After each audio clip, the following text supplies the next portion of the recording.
మనమందరము నిలబడి ఉండగా పరిశుద్ధ గ్రంథంలోనికి వెళ్దాం. Let's turn to the Bible. We are studying on Daniel 70 weeks. మనం దానియేలు 70 వారముల గురించి మాట్లాడుకుంటున్నాం. పోయిన 2 రోజులు కూటాలు వండర్ఫుల్. దేవుడు మనకు దానియేలు గ్రంథాన్ని తెరిచాడా? 2nd చాప్టర్ 2వ అధ్యాయం నుండి. అవునా కాదా? అవునంటారా? 2వ అధ్యాయము నెబుకద్నెజర్ రాజుకు వచ్చిన కళ, రాత్రి కళ. అది దానియేలుకు దేవుడు మరలా దర్శనంలో చూపించి, రాత్రి దర్శనంలో చూపించి ఆ కళ దాని భావమును చెప్పాడా? ఆ తర్వాత 3వ అధ్యాయం నుండి మనం చూసుకుంటూ వెళ్తూ ఉంటే 3 నుండి 7 దాకా వచ్చినాం మనం ఆ మీటింగ్లో. అవునా? ఎక్కడి దాకా వచ్చి 7వ అధ్యాయం దాకా వచ్చాం. అవునా అండి? మరి ఆ 7వ అధ్యాయం వరకు మనం ఏం చూస్తున్నామంటే 2వ అధ్యాయాన్ని దేవుడు ఏం చేస్తున్నాడంటే ఇంకా ఎక్కువ వివరములతో, ఇంకా విఫలముగా, ఇంకా పూర్తిగా అవగాహన వచ్చే విధంగా దేవుడు దానియేలుకు దర్శనాలు ఇవ్వడం మొదలుపెట్టాడు. అవునంటారా? మరి 7వ అధ్యాయం దాకా మనం వచ్చాం. 7వ అధ్యాయంలో 4 జంతువులను చూస్తున్నాం మనం. మొదటిది సింహము, దానికి పక్షిరాజు రెక్కలున్నాయి. అవునా? 2వది ఎలుగుబంటి, దాని నోటిలో 3 ఎముకలున్నాయి. ఆమేన్. మరియు 3వది చిరుత. రైట్? 3వది చిరుత. ఇక 4వది క్రూరమైన జంతువు, క్రూరమైన మృగము. ఆమేనంటారా? మరియు దానియేలు ఎక్కువగా క్రూరమైన మృగము పైననే తను ఎక్కువగా ధ్యాస పెట్టినట్టు, తను ఎక్కువగా ఏకాగ్రత పెట్టినట్టు మనం చూస్తున్నాం. మరి ఆ 4వ జంతువు తర్వాత ఏం జరుగుతున్నది? చేతి సహాయం లేకుండా ఆ పర్వతంలో నుండి కోయబడిన రాయి వచ్చి ఈ 4 రాజ్యాలను తుత్తనీయులుగా చేస్తున్నది. మొత్తము వాటిని విరగొట్టి పొడి చేస్తున్నది. మరి అదే మహోన్నతుని రాజ్యమని, అదే ఆ పరిశుద్ధులు ఏలబోతున్న రాజ్యమని మనం దాన్ని చూస్తున్నాం. ఆమేనంటారా? ఈవెన్ 7th చాప్టర్ 7వ అధ్యాయంలో కూడా అదే కనబడుతున్నది. 2వ అధ్యాయంలో కనబడింది, 7వ అధ్యాయంలో కనబడుతున్నది. ఆమేన్. హల్లెలూయా.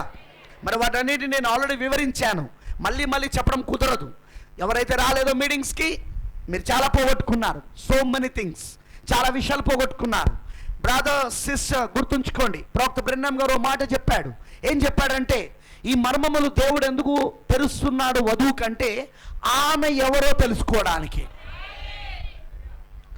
ఈ మర్మములలో తెరవబడడం వలన ఆమె ఎవరు, హూ ఇస్ షీ, ఆమె ఎందుకు వచ్చింది భూమిపైకి, అసలు ఆమె ఎందుకున్నది ఈ భూమి పైన, ఆమె ఏం కాబోతుందో చెప్పడానికే దేవుడు ఈ మర్మములను వధువుకి తెలియజేస్తున్నాడు ఆయన. అవునంటారా? మరి Daniel he was the most popular in the old testament. పాత నిబంధనలోనే చాలా పేరు కలిగిన వ్యక్తి. ఎందుకంటే దానియేలు గ్రంథములో చరిత్ర కంటే ఎక్కువగా ప్రవచనాలు ఉన్నాయి. చాలా మంది ప్రవక్తల పుస్తకాలలో చరిత్ర ఎక్కువ కనబడుతుంది, ప్రవచనాలు తక్కువ కనబడతాయి. కానీ దానియేలు గ్రంథం అలా కాదు. దానియేలు గ్రంథంలో చరిత్ర తక్కువ కనబడుతుంది, ప్రవచనాలు ఎక్కువ కనబడతాయి. It's a book of prophecy. అది ప్రవచనాల పుస్తకం. అందులో చాలా కన్ఫ్యూజ్ బుక్, చాలా గలిబిలి పుస్తకం అది. దానిని గనక ఈ కాలపు ప్రవక్త బ్రెన్హామ్ గారు చెప్పిన వర్తమానమును లో నుండి దాన్ని చూడకపోతే నీకు దానియేలు గ్రంథం ఏమీ అర్థం కాదు. ఎందుకంటే చెప్పాను కదా, ఆ అన్యజనుల యొక్క రాజ్యాలు దానియేలు కాలంలోనే ప్రారంభమైనాయి. ప్రపంచాన్ని ఏలుచున్న అన్యజనుల యొక్క రాజ్యాలు దానియేలు కాలంలోనే మొదలైంది. శిరస్సు బంగారం, అదే బబులోనులై ఉన్నారు. రొమ్ము వెండి, అదే మాదీయులు పారసికులై ఉన్నారు. తొడలు, ఉదరములు తొడలు, వాళ్ళే ఇత్తడి, వాళ్ళే ఎవరు? వాళ్ళు గ్రీకులై ఉన్నారు. తర్వాత మోకాలు, వాళ్ళు ఎవరు? వాళ్ళు ఇనుము ఎవరు? వాళ్ళు వాళ్ళే అన్యరోమై ఉన్నారు. తర్వాత మనం ఎక్కడికి వస్తున్నామంటే పాదముల దగ్గరకు వస్తున్నాం. మరి ఆ పాదములే కొంత మట్టి, కొంత ఇనుము. అదే ఇప్పుడు మరలా ప్రపంచవ్యాప్తంగా ప్రొటెస్టెంట్లు మరి రోమన్ క్యాథలిక్ కలిసి మళ్ళీ ప్రపంచాన్ని ఏలబోతున్న రాజ్యమై ఉన్నది. అవునంటారా? మరి మనం గమనిస్తే బబులోను ఏలుతున్న కాలంలో దానియేలు వచ్చాడు. శిరస్సు కాలము బబులోను కాలం, అది దానియేలు. అవునంటారా? మరి అప్పుడు చేవ్రాత వచ్చిందా? గోడ మీద చేవ్రాత వచ్చిందా? దానియేలు మర్మములు బయలుపరిచాడా? మరి దానియేలు బబులోను ఎలా కూలిపోతాడో చెప్పారా? దానియేలు చెప్పారా లేదా? బబులోను ఏ విధంగా కూలిపోతుందో, ఏ విధంగా మాదీయులు పారసీకులు దాన్ని ఆక్రమిస్తారో చెప్పాడా లేదా? బెల్షాస్సర్కి చెప్పాడా లేదా? గోడ మీద చివరతో చెప్పాడా లేదా? అదే విధంగా ఇప్పుడు పాదముల దగ్గర మహాబబులోను వస్తా ఉన్నది. ఏంటి పాదములు? ఆ 10 వేళ్ళు పాదములు, అది మహాబబులోను రాజ్యమై ఉన్నది. ప్రకటన 10వ అధ్యాయమై ఉన్నది. మిస్టరీ బాబులోన్, మర్మమున్న బబులోన్ అయి ఉన్నది. శిరస్సు బబులోన్ అయితే ఇది మర్మమున్న బబులోన్. ఇది అవునంటారా? ఇప్పుడు ఈ మర్మమైన బబులోన్ ఏం జరుగుతూ ఉన్నది? గమనించాలా. ఈ మర్మమైన బబులోన్లో ఏం జరుగుతూ ఉన్నది? మరొక దానియేలు వస్తున్నాడు. హల్లెలూయా. మళ్ళీ గోడ మీద చేవ్రాత ప్రారంభమైనది. ఈ మహాబబులోన్ ఎలా కూలిపోతుందో చెప్తున్న దానియేలు వస్తున్నాడు. దేవునికి మహిమ కలుగును గాక. ఈ మహాబబులోను, ఈ మర్మమైన బబులోను, ఈ తల్లి అయిన బబులోను ఏ విధంగా కూలిపోతుందో, ఏ విధంగా నాశనం అవుతుందో చెప్తున్న దానియేలు వస్తున్నాడు. మళ్ళీ శిరస్సు దగ్గర దానియేలు ఉన్నాడు, పాదముల దగ్గర దానియేలు ఉన్నాడు. శిరస్సు దగ్గర అన్యజనుల యొక్క పరిపాలన ప్రారంభమైంది. పాదముల దగ్గర అన్యజనుల యొక్క పరిపాలన ముగించబడుతున్నది. అవునంటారా? And we have a wonderful time. మనం చాలా అద్భుతమైన సమయాన్ని చూసాం. ఆ నాలుగు జీవులు, ఆ 4 జంతువులు, అవి 4 రాజ్యాలను సూచిస్తున్నాయని. మరి ఆ చిన్న కొమ్ము మర్చిపోకండి దాన్ని. ఆ 4వ రాజ్యములో, ఆ 4వ మృగములో ఒక చిన్న కొమ్ము బయటకు వస్తున్నదా? అన్నిటికన్నా లాస్ట్కి వచ్చేదేనా ఆ కొమ్ము? మరి ఆ కొమ్ముకు కనులను, గర్వపు మాటలను మాట్లాడే అధికారం ఇవ్వబడింది. అవునా? అది కనులను, గర్వపు మాటలు కలిగి ఉన్నది. అది అవునా? మరి ఆ కొమ్మేనా ఆ దేవుని పట్టణాన్ని, ఆ పరిశుద్ధ పట్టణాన్ని నాశనం చేస్తూ, ఆ దేవుని యొక్క మందిరాన్ని నాశనం చేస్తూ, రాజులకు రాజుగా ఉన్న దేవునికి వ్యతిరేకంగా మాట్లాడుతూ ఉన్నది. పట్టుకుంటున్నారా నేను చెప్పింది? ఆ కొమ్ము గురించి అర్థమవుతుందని నేను చెప్పింది. అర్థమైన వాళ్ళు ఉందో రామని చెప్పండి. అది జరగబోతున్నది. అది దాని గురించే నేను ఇప్పుడు 8వ అధ్యాయంలో చూపించబోతున్నాను. I'm continuing. నేను ఒక్కొక్క అధ్యాయాన్ని కంటిన్యూ చేస్తున్నాను, కొనసాగిస్తున్నాను. Today we're going to see the 8th chapter of the Daniel. ఎందుకు నేను దీన్ని చూపిస్తున్నానంటే, ఇవన్నీ 2వ అధ్యాయాన్ని ఇంకా ఎక్కువ విపులీకరిస్తూ పూర్తిగా అర్థమవునట్లుగా, దానియేలుకు పూర్తిగా అగ్రరాజ్యాలు అర్థమవునట్లుగా చెప్పబడుతున్నది. చివరికి 9వ అధ్యాయానికి వచ్చేసరికి ఇప్పుడు అన్యజనుల కాలము నుండి దేవుడు మళ్ళీ యూదులతో అది ఎలా సంబంధం ఉన్నదో 9వ అధ్యాయంలో మనం ఏం చూస్తామంటే దానియేలు 70 వారాలు చూస్తాం. అది దానియేలు ప్రజల కోసం ఇవ్వబడుతున్నది. అది మిగతా 2వ అధ్యాయం నుండి 8వ అధ్యాయం వరకు అన్యజనుల కాలం గురించి. మీకు అర్థమవుతుందా నేను అన్నది? అన్యజనుల కాలం గురించి. కానీ 9వ అధ్యాయానికి వచ్చినప్పుడు అది దానియేలు 70 వారాలు ఎవరి కోసం? అది యూదుల కోసం, ఇజ్రాయెల్ కోసం. దీనికి మధ్యలో సంబంధాన్ని చూపిస్తున్నాడు ఆయన. And we are going to see, మనం ఇప్పుడు చూడబోతున్నాం 8వ అధ్యాయంలో ఏ మర్మం దాగుందో చూద్దాం. ప్రభువు మనకు అనుమతించిన వరకు ముందుకెళ్దాం. ఆమేన్. దానియేలు గ్రంథం 8వ అధ్యాయం 1వ వచనం చూసుకుందాం. Let's turn to Daniel, the book of Daniel, 8th chapter from verse 1. రాజుకు బెల్షాజరు ప్రభుత్వపు 3వ సంవత్సరమందు దానియేలును నాకు మొదట కలిగిన దర్శనము కాక మరొక దర్శనము కలిగాను. ఎందుకు ఈ మాట అంటున్నానంటే, ఇదే రాజుకు బెల్షాజరు ప్రభుత్వంలో మొదటి సంవత్సరంలో 7వ అధ్యాయంలో ఉంటుంది చూడండి. మొదటి సంవత్సరంలో దానియేలుకు దర్శనములు కలిగినాయి. ఇప్పుడు ఆ దర్శనములు కాక ఇప్పుడు 3వ సంవత్సరంలో, బెల్షాజరు యొక్క 3వ సంవత్సరంలో దానియేలుకి ఇప్పుడు ఇంకో దర్శనం కలుగుతుంది. మీరు గమనించారా? దానియేలు గ్రంథం 2వ అధ్యాయంలోనూ బెల్షాజరు తండ్రి నెబుకద్నెజర్ యొక్క రాజు ఒక కాలంలో, వింటున్నారా? చూడండి ఒకసారి 2వ అధ్యాయం తీయండి. Turn to 2nd chapter. దానియేలు 2వ అధ్యాయం 1వ వచనం చూడండి. నెబుకద్నెజరు తన ఏలుబడి యందు 2వ సంవత్సరమున కలలు కనెను. గమనించారా మీరు? ఎన్నో సంవత్సరమున?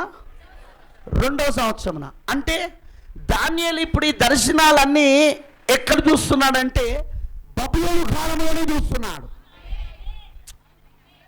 మాదులు పరిసకల కాలంలో కాదు. అవి క్యాచింగ్ మీరు పట్టుకుంటున్నారా మీరు? అవునంటారా? దానియేలు ఇప్పుడు ఈ దర్శనాలను ఎక్కడ చూస్తున్నాడు? బబులోను కాలంలోనే చూస్తున్నాడు. బబులోను ఏలుబడి శిరస్సు, బంగారపు శిరస్సు. ఆమేన్. మరి మనం గమనిస్తే ఇప్పుడు నెబుకద్నెజర్ యొక్క ఏలుబడిలో 2వ సంవత్సరంలో ఆ బ్రహ్మాండమైన విగ్రహమును గురించి, ప్రతిమను గురించి చూశాడు. ఆ 4 రాజ్యాల గురించి చూశాడు. తర్వాత 7వ అధ్యాయంలో మనం చూస్తే బెల్షాజర్ ఎవరైనా? నెబుకద్నెజర్ యొక్క కుమారుడు. బెల్షాజర్ యొక్క మొదటి సంవత్సరంలో, ఆయన పరిపాలన మొదటి సంవత్సరంలో, అంటే నెబుకద్నెజరు చనిపోయాడు, ఇప్పుడు బెల్షాజర్ వచ్చాడు. ఈ నెబుకద్నెజరు చనిపోయే దాని గురించి కూడా మనం బైబిల్లో చూసామా? దాని గురించి కూడా కల వచ్చిందా? నెబుకద్నెజర్ కల వచ్చిందా? మళ్ళీ ప్రవక్త దానియేలు దాని అర్థం చెప్పాడా? వినబడతలే నాకు.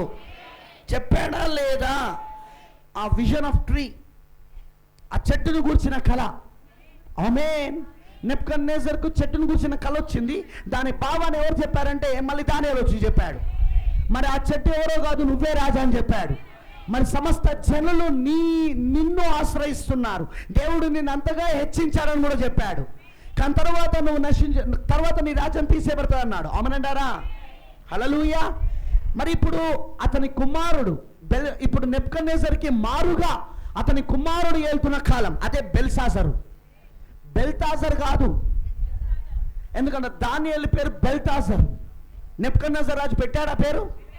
కానీ ఇక్కడ బెల్షాజర్ అనగా ఈయనెవరు అంటే ఈయన బబులోను రాజుకు నెబుకద్నెజర్ యొక్క కుమారుడై ఉన్నాడు. ఇతని యొక్క మొదటి సంవత్సరంలో, ఇతని పరిపాలన మొదటి సంవత్సరంలో ఆ 4 జీవులను గూర్చిన, ఆ 4 జంతువులను గూర్చిన దర్శనము 7వ అధ్యాయంలో దానియేలు చూశాడు. తర్వాత ఇప్పుడు 8వ అధ్యాయంలో 3వ సంవత్సరం ఏలుబడిలో, అతని ఏలుబడిలోనే ఇప్పుడు ఇది 3వ సంవత్సరం. This is the third year. He was raining the third year. ఆయన 3వ సంవత్సరం పరిపాలన ఇది. ఏమంటుంది చూడండి, 8వ అధ్యాయం కూడా వచ్చాం. రాజుకు బెల్షాజరు ప్రభుత్వపు 3వ సంవత్సరమందు దానియేలును నాకు మొదటి కలిగిన దర్శనము గాక. ఏది? 7వ అధ్యాయంలో. ఇదే బెల్షాజర్ పరిపాలనలో ఆయనకు ఆ 4 జంతువులు కూర్చున్న దర్శనం వచ్చింది. అది కాక మరొక దర్శనం కలిగాను. నేను దర్శనమును చూచుచున్నప్పుడు నేను ఏలామను ప్రదేశము సంబంధమగు షూషాను పట్టణపు నగరులో ఉండగా దర్శనము నాకు కలిగెను. నేను ఉలాయేను నది ప్రక్కన ఉన్నట్లు నాకు దర్శనము కలిగెను. నేను కనులెత్తి చూడగా ఒక పొట్టేలు ఆ నది ప్రక్కన నిలుచుండెను. దానికి 2 కొమ్ములు. ఆ కొమ్ములు ఎత్తైనవి కానీ ఒకటి 2వ దానికంటే ఎత్తుగా ఉండెను. ఎత్తుగలది దానికి తర్వాత మొలిచినది. ఆ పొట్టేలు కొమ్ముతో పశ్చిమముగాను ఉత్తరముగాను దక్షిణముగాను పొడుచుచూడుట చూచి తిని, ఇట్లు జరగగా దాన్ని ఎదురించుటకైనను అది పట్టకుండా తప్పించుకున్నట్టుకైనను ఏ జంతువునకును శక్తి లేకపోయాను. అది తనకిష్టమైనట్టుగాను జరిగించుచు బలము చూపుచూ వచ్చెను. నేను ఈ సంగతి ఆలోచించుచుండగా ఒక మేకపోతు పడమట నుండి వచ్చి కాలు నేల మోపకుండా భూమి అంతటా పరుగులెత్తెను. దాని 2 కనుల మధ్యన ఒక ప్రసిద్ధమైన కొమ్ముండెను. ఈ మేకపోతు నేను నది ప్రక్కన నిలుచుట చూచిన 2 కొమ్ములు గల పొట్టేలు సమీపమునకు వచ్చి భయంకరమైన కోపముతోనూ బలముతోనూ దాని మీదికి ఢీకొని వచ్చెను. నేను చూడగా మేకపోతు పొట్టేలును కలుసుకొని మిక్కిలి రౌద్రము గలదై దాని మీదికి వచ్చి ఆ పొట్టేలును గెలిచి దాని 2 కొమ్ములను పగలగొట్టాను. ఆ పొట్టేలు దానిని ఎదిరింపలేకపోయినందున ఆ మేకపోతు దానిని నేలను పడవేసి త్రొక్కుచుండెను. దాని బలమును అణిచి ఆ పొట్టేలును తప్పించుటకు ఎవరి చేతను కాకపోయెను. ఆ మేకపోతు అత్యధికముగా బలము చూపుచూ వచ్చెను. అది బహుగా పుష్టి నొందగా దాని పెద్ద కొమ్ము విరిగెను. విరిగిన దానికి బదులుగా 4 ప్రసిద్ధమైన కొమ్ములు ఆకాశపు నలుదిక్కుల 4 పెరిగెను. ఈ కొమ్ములలో ఒకదానిలో నుండి ఒక చిన్న కొమ్ము మొలిచెను, అది దక్షిణముగాను తూర్పుగాను ఆనంద దేశపు దిక్కుగాను అత్యధికముగా బలిసెను. బాగా వినాలి, దక్షిణముగా తూర్పుగా ఆనంద దేశం. మీకు అర్థమవుతుందా? బైబిల్లో ఆనంద దేశం ఎల్లప్పుడూ కూడా యెరూషలేమై ఉన్నది. మీరు బైబిల్లో ఎప్పుడైనా సరే ఆనంద దేశం అనే మాట వింటే డు నాట్ ఫర్గెట్, మర్చిపోకండి, అది యెరూషలేం. ఇంగ్లీష్లో ఏమంటే ప్లెజెంట్ ల్యాండ్ అంటారు దాన్ని, ఆనందపు దేశము. వింటున్నారా? ఎందుకంటే దేవుడు యెరూషలేమును నిశ్చయంగా ఆనందకరమైన స్థలముగా చేశాడు. ఉందా? కీర్తనకారుడు అంటున్నాడా నిన్ను ఆనందకరపు స్థలముగా చేశానని?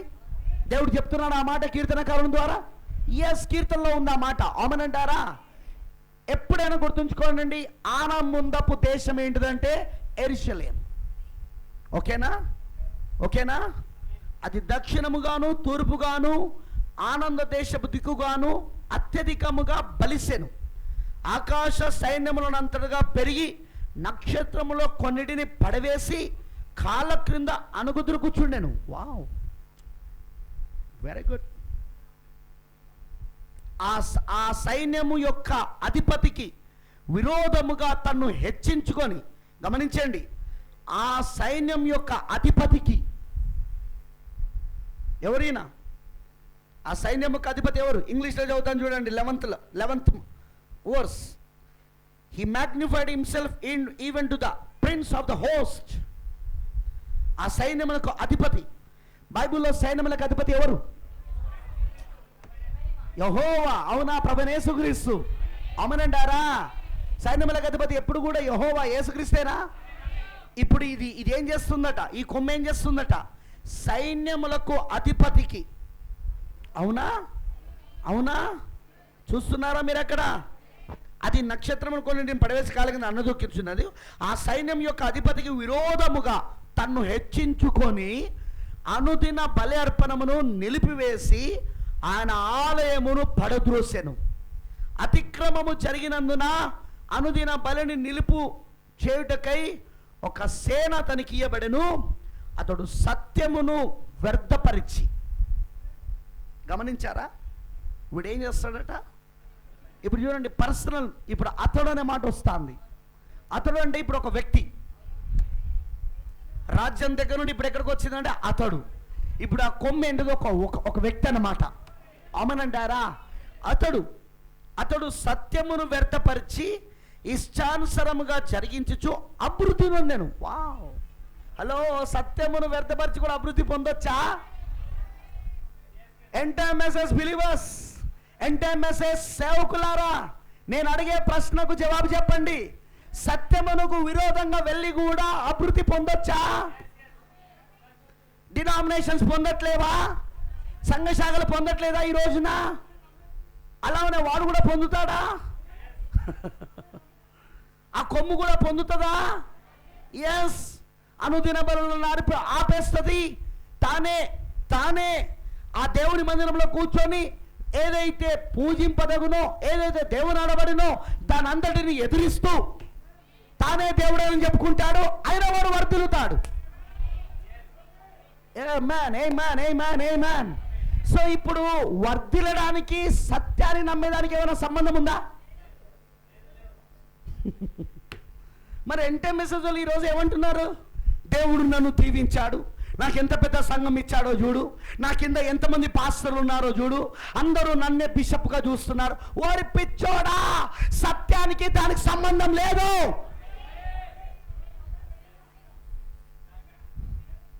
నువ్వు సత్యాన్ని వ్యర్థం చేసి కూడా, సత్యాన్ని త్రొక్కి కూడా, ఇంగ్లీష్లో వేరే ఉంటుంది మాట, వ్యర్థం చేయడం కాదు, తొక్కడం కాళ్ళ కింద. సత్యాన్ని కాళ్ళ కింద తొక్కి కూడా నువ్వు వర్తిల్లొచ్చు. అదే ఈరోజు చాలా మోసకరమైన కార్యం. ఎంటెంఎస్లో జరుగుతున్న మోసం ఏంటిదంటే అదే. దాన్ని గ్రహించలేరు, ఓన్లీ వధువు మాత్రమే గ్రహిస్తుంది. సత్యమును తొక్కి కూడా వర్తిల్లొచ్చు. ఇక్కడ వీడు వర్తిల్లుతున్నాడు. సంఘానికి సత్యం చెప్పకుండా, సంఘానికి సత్యాన్ని బోధించకుండా మర్మరాలు మనకు అక్కర్లేదు, మనకు 7 ముద్రలు అక్కర్లేదు, మనకు 7 ఉరుములు అక్కర్లేదు, వాడి గురించి మనం పోవద్దు అని చెప్తూ కూడా వాడు తిరుగుతాడు.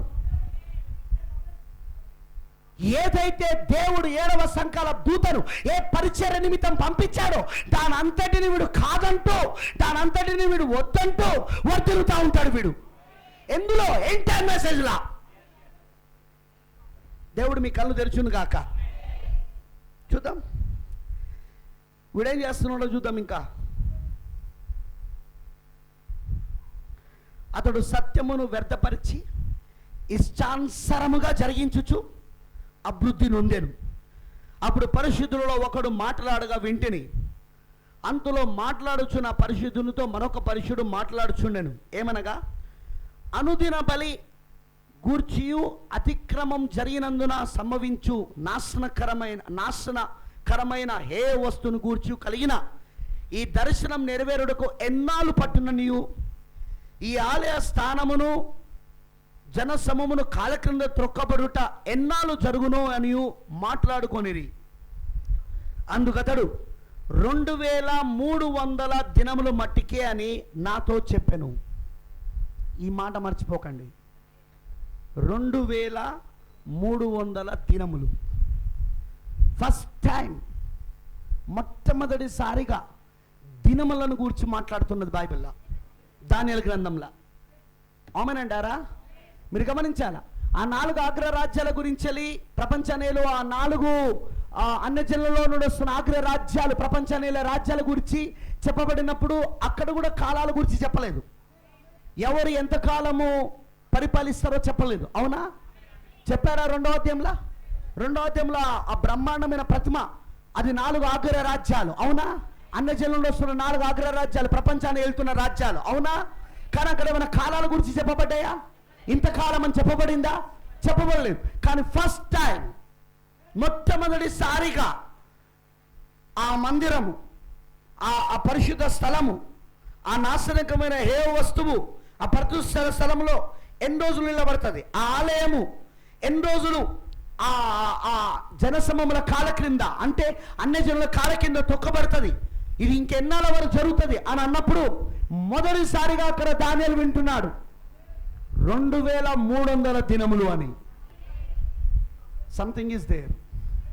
2300 దినములు అన్నాడంటే ఏదో ఉన్నది ఇక్కడ. ఆమేనంటారా? ఆమేన్, హల్లెలూయా. చూద్దాం, పరిశుద్ధాత్ముడు మనకు దాన్ని తెరుస్తాడని నేను అనుకుంటున్నాను.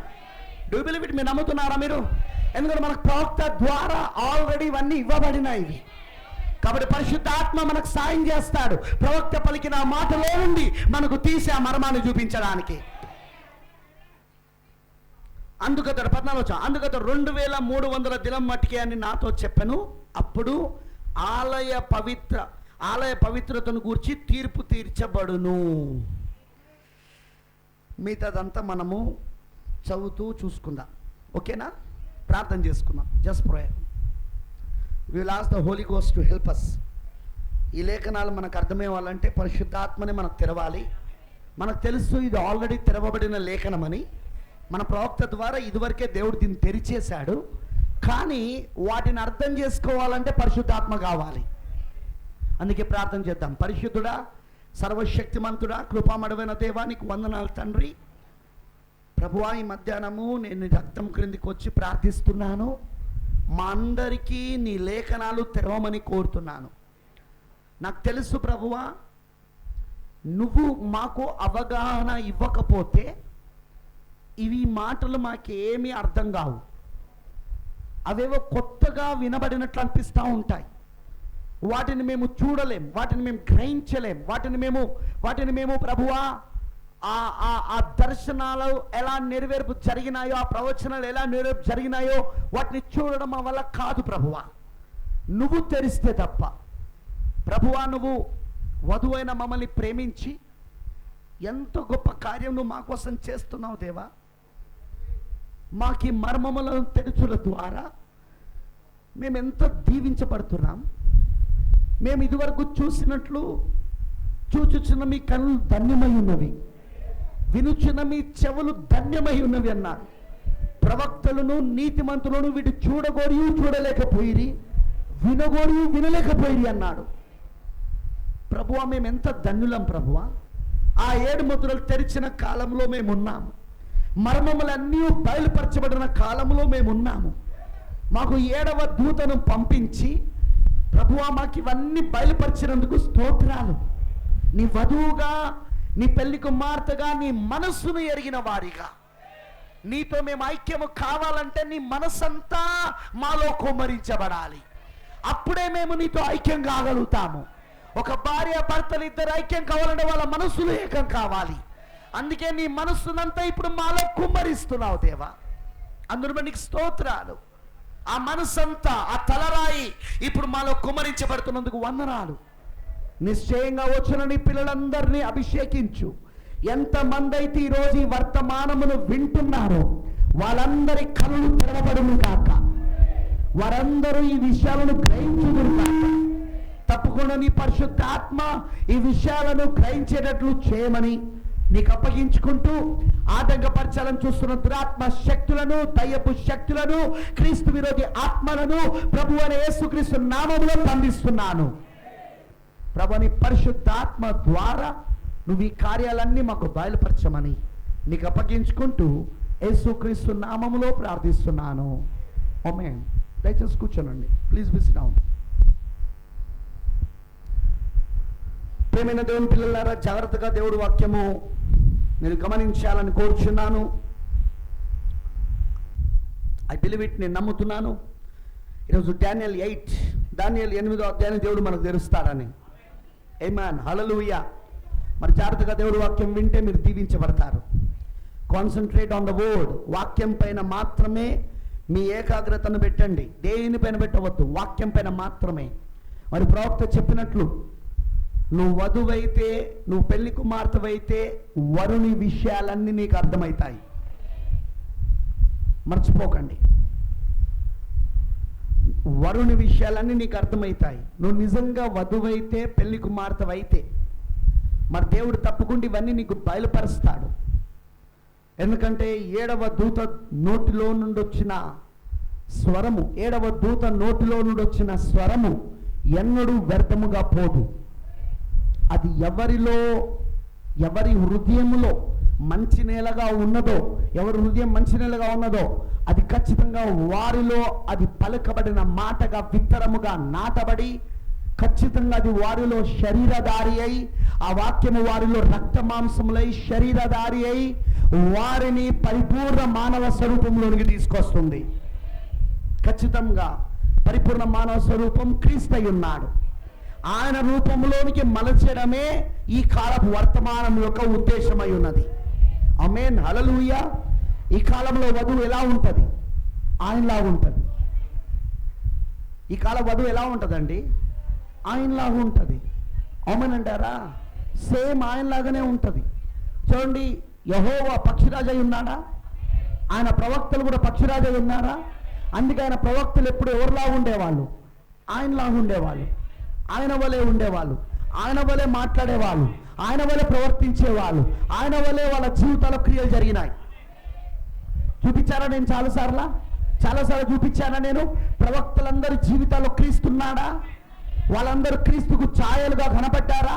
క్రీస్తుకు ముంగుర్తులుగా, ఛాయలుగా, రూపములుగా కనబడ్డారా? క్రీస్తు రూపము మోషేలో ఉన్నదా? క్రీస్తు రూపం యోసేపులో ఉన్నదా? క్రీస్తు రూపం అబ్రహాములో ఉన్నదా? చెప్పారా నాకు? క్రీస్తు రూపం ఆదాములో ఉన్నదా? ఆమేన్.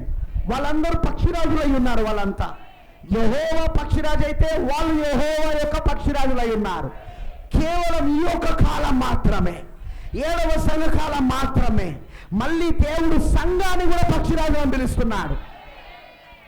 ఈ కాలంలో ఉన్న వధువుని కూడా పక్షిరాజులు అంటున్నారు. ఎందుకు వధువుని పక్షిరాజులు అంటున్నారంటే మళ్ళీ మనం ఆయన రూపంలోనికి మలచబడుతున్నాం. ఆయన రూపంలోనికి, ఆయన పోలికలోనికి మనం మలచబడుతున్న కాలం ఇది. అందుకే నువ్వు ఎవరివో తెలవకుండా నువ్వు ఎత్తబడడం అసాధ్యం. నువ్వు ఎవరివో నీకు తెలవాలంటే వాక్యం నీకు తెరవబడాలి. నీకు ఈ మర్మములు తెరవబడాలి. నీకు 7 ముద్రలు తెరవబడాలి. ఆమేన్. బైబిల్ అంతా నీకు తెరవబడాలి. హల్లెలూయా.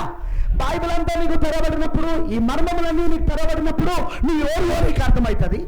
నువ్వు ఎవరో నీకు అర్థమైనప్పుడే నువ్వు పక్షిరాజు అని, నువ్వు ఆయన రూపంలో ఉన్నవాడవని, ఆయన రూపంలో ఉన్నవాడవని నీకు అర్థమై నువ్వు విశ్వాసంతో ముందుకు వెళ్ళగలుగుతావు. You need an revelation. నీకు ఒక ప్రత్యక్షత అవసరం. నువ్వు ఎవరు అన్న ప్రత్యక్షత. నేను చెప్పినట్టుగా ఇప్పుడు యేసు ఎవరు కాదు, వధు ఎవరు. వధు ఎవరు అంటే యేసై ఉన్నాడు. ఇప్పుడు హూ ఇస్ బ్రైడ్, వధువు ఎవరు? ఇప్పుడు యేసై ఉన్నాడు. మరొక్కసారి యేసు శరీరధారి అయి ఉన్నాడు. మరొకసారి వాక్యము రక్త మాంసములై ఉన్నది. ఇప్పుడు ఎందుకంటే 1963లో వచ్చిందా వాక్యం? సంపూర్ణ వాక్యం వచ్చిందా? దైవిక ప్రేమ దిగి వచ్చినదా? తలరాయి దిగి వచ్చినదా? అయితే తలరాయి దిగి వచ్చినది అంటే, దైవిక ప్రేమ వచ్చిందంటే నిశ్చయంగా ఇప్పుడు, జాగ్రత్తగా వినండి, నిశ్చయంగా ఇప్పుడు మనము ఆయన వాక్యమై ఉన్నాం. మనం పెళ్లి కుమారుడు వాక్యమైతే వధువులు ఏమై ఉండాలా? వాక్యమై ఉండాలి. పెళ్లి కుమారుడు సంపూర్ణ వాక్యమైతే వధువుడి ప్రేమై ఉండాలా? సంపూర్ణ వాక్యమై ఉండాలా? అందుకే దేవుడు ఇప్పుడు మనకు సంపూర్ణ వాక్యాన్ని పంపించాడు, పరిపూర్ణ వాక్యాన్ని పంపించాడు, సంపూర్ణతను తీసుకొచ్చాడు. It's an absolute. This message is an absolute. ఈ వర్తమానం సంపూర్ణత ఉన్నది. ఇది ఆమేన్, హల్లెలూయా. అందుకే మనకి మర్మాలన్నీ తెరవబడుతున్నాయి. ఆమేన్, హల్లెలూయా. I love the word. అందుకే వాక్యం అంటే నాకు చాలా ఇష్టం. ప్రియమైన దేవుని పిల్లలారా, మనం చూస్తున్నాం దానియేలు గ్రంథం 8వ అధ్యాయంలో రాజుకు బెల్షస్సరు ప్రభుత్వము 3వ సంవత్సరం ముందు దానియేలు నాకు మొదటి కలిగిన దర్శనం గాక మరొక దర్శనం కలిగెను.